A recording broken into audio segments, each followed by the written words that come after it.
دايما بنوه لكم قبل ما انت تجيب موتوسيكل او سكوتر لازم تدور على السيفتي بتاعك. يعني ايه؟ يعني انت هنا عندك ركب وكيعان مع الهلمت بتاعتك، في كمان جاكيت بيتلبس. غير قادر ان انت تجيب الجاكيت عشان اسعارها بقت فلكيه اليومين دول، هتيجوا كده تجيبوا الباج اللي انتم شايفينها دي.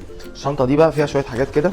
اي رايد جايب لنا، هنيجي نبص كده هتلاقوا هم 4 قطع. تمام، 4 قطع، 2 للركب وهنا نازلين على القصبه، وفي نفس التوقيت كمان للايدين.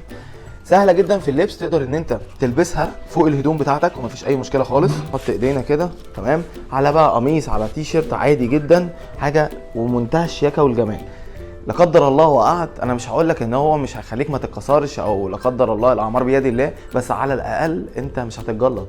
انت اول ما بتنزل تلمس الاسفلت هنا كوعانك دي بتنزل بتتبهدل، يعني ربنا يحفظكم ويعافيكم. الناحيه التانيه هنيجي نبص كده هتلاقوا دي الجزئيه التانيه بتاعت الرجل، نفس القصه، هتلاقوا كلها بلزق كده بيوسع ويضيق.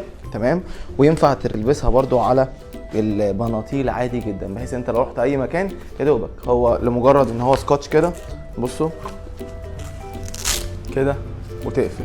تمام، شكله في منتهى الشياكه والجمال. كمان كده زي ما انتم شايفين بيركب كده على الهدوم، زي ما انتم شايفين شكله حاجه في منتهى الشياكه والجمال. سهل جدا في اللبس، ان انت يا دوبك عباره عن لزق كده زي ما انتم شايفين، وهو مطاط يعني مع كل المقاسات يمشي، ما فيهوش اي مشكله. كواليتي فبر مقوى جامد. النهارده انت اول ما بتقع لا قدر الله بعد الشر عنكم، يعني اول حاجه بتلامس الارض ايه؟ الركب او الكيعان زي ما انتم شايفين كده. فيعني احنا برضو بنحصن نفسنا على قد ما نقدر، مع 2 جوانتي مع الخوذه بتاعتك. في كمان جاكيت بيتلبس بيبقى في فبر هنا كده وعلى الظهر في العمود الفقري، يعني ده فول سيفتي.